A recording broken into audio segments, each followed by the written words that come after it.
We're back out here at the Good Earth Garden Center. We've got Greg Curtis out here with us, and whenever he brings something like this to talk about in a segment, it's time to start paying attention. Of course, pay attention to each and every one of these, but yes. Yeah.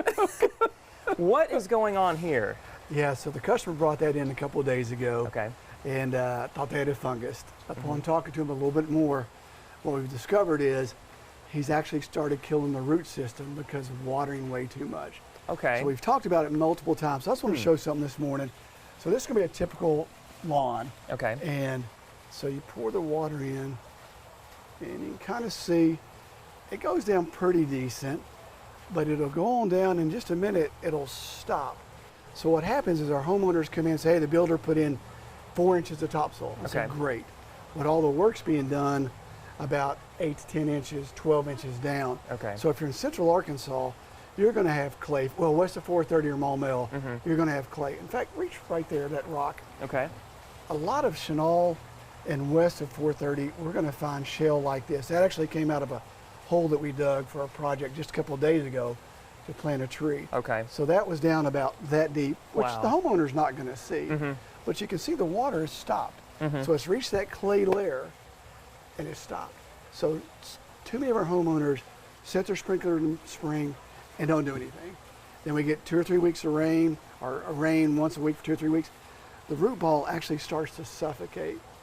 So what happens, so we got here in August, got hot, we hit a few dry spells here a couple weeks ago, and the customer goes, oh, I got to water more. So actually they compounded the problem. Okay. So you can go on our website to see what we consider the proper way to plant a plant. And one of the things we talk about is using organic compost in there. Okay. So I'm going to show you, this is how we would mix the soil to plant. It's pretty amazing. I still hadn't gone down. Yeah, I know. It really has stopped, like you said there. So watch this. So this same amount of water. And it does what it's supposed to. It takes the water all the way down through the soil. Because the way that the roots are going to get oxygen is by watering, pull the oxygen down through the soil, dries out, water again. So this one, basically, it's drowning. And unfortunately, you don't know it for 2 or 3 weeks. So go to our website. Okay. Great information how to plant a plant. Absolutely. Yeah.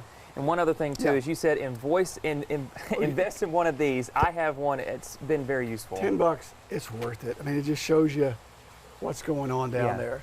All right, well, thanks, Greg, for letting us come out here. I guess you want to call this the Good Earth Lab after, showing off something like this, but so important because I think that illustrates what is going on in the soil and how to make sure that your plants don't end up looking like this. All right, we're going to send it back to you guys, but we've got much more coming up.